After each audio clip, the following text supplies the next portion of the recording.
কুয়েতের দক্ষিণাঞ্চলে ভবনে ভয়াবহ অগ্নিকাণ্ডের ঘটনা ঘটেছে। এতে কমপক্ষে ৩৯ জন নিহত হয়েছে, আহত হয়েছে আরও বহু মানুষ। দেশটির দক্ষিণাঞ্চলীয় মানগাভ শহরে এই অগ্নিকাণ্ড ও হতাহতের ঘটনা ঘটে। বুধবার এই তথ্য জানিয়েছে বার্তা সংস্থা আনাদুল। অবশ্য রয়টার্সের পৃথক প্রতিবেদনে অগ্নিকাণ্ডে নিহতের সংখ্যা কমপক্ষে ৩৫ জানানো হয়েছে।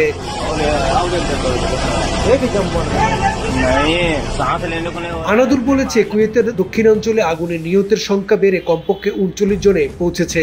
দেশটির স্বরাষ্ট্র মন্ত্রণালয়ের বরাত দিয়ে এই তথ্য জানানো হয়। পৃথক এক প্রতিবেদনে রয়টার্স বলেছে, দক্ষিণ কুয়েতের মানগাভ শহরে একটি ভবনে আগুন লেগে অন্তত ৩৫ জন নিহত হয়েছে বলে বুধবার দেশটির রাষ্ট্রীয় গণমাধ্যম জানিয়েছে। আহত ব্যক্তিদের প্রয়োজনীয় চিকিৎসার জন্য নিকটবর্তী বিভিন্ন হাসপাতালে নিয়ে যাওয়া হয়েছে বলে মন্ত্রণালয় জানিয়েছে। আহতদের মধ্যে কয়েকজনের অবস্থা গুরুতর।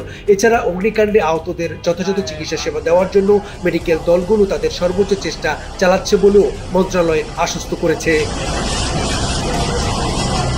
অন্যদিকে ভারতীয় গণমাধ্যম ইন্ডিয়া টিভি নিউজ বলছে, অগ্নিকাণ্ডে নিহতদের মধ্যে ৪ জন ভারতীয় নাগরিক রয়েছে। সংবাদ মাধ্যমটির দাবি, মর্মান্তিক ওই দুর্ঘটনায় অন্তত ৪ ভারতীয় নিহত হয়েছে বলে কুয়েতি গণমাধ্যমের খবরে বলা হয়েছে। তালুকদার বিপ্লব, ঠিকানা নিউজ, ডেস্ক রিপোর্ট।